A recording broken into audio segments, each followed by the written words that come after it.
Positive sentiment has actually been growing around this meeting between the two leaders, with some analysts going so far in the past 24 hours as to say that geopolitical risk premium around China may have collapsed. That also has to do with some developments in the Taiwanese election at the same time.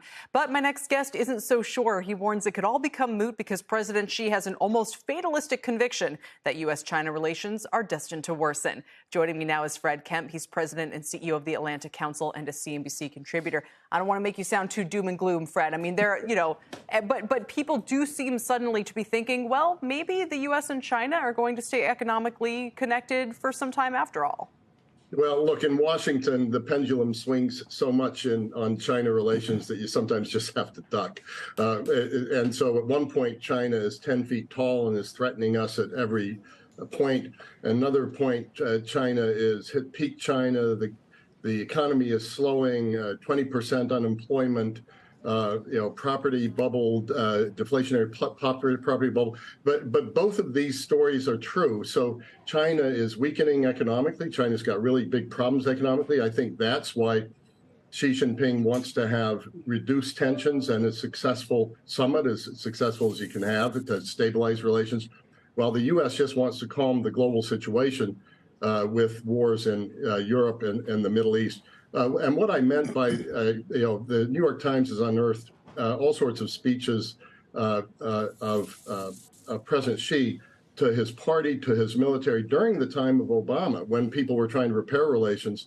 And he was talking about, in an almost fatalistic way, about a long-term contest with the United States to see who's going to be the dominant country in the world. And China has made no secret that it hopes to be there by 2049, the centennial of the party.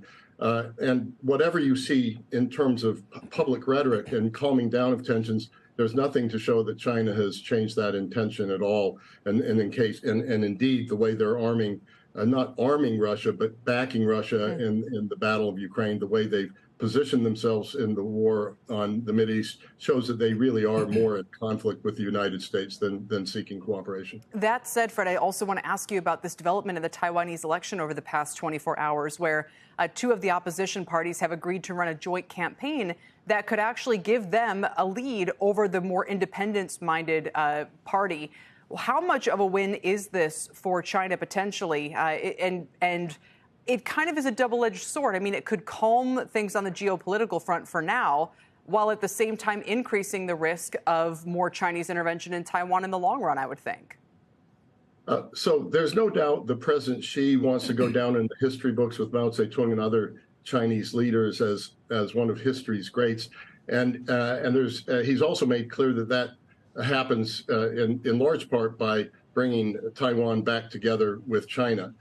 He doesn't need to do that militarily. He can do that through many other means. The question is, how patient is he, and how many more means can he employ? Obviously, domestic politics in Taiwan is one of those means, and if he can get Taiwan to move more in a direction of accommodation with China, less in the direction of independence, that certainly takes care of a big domestic problem for President Xi.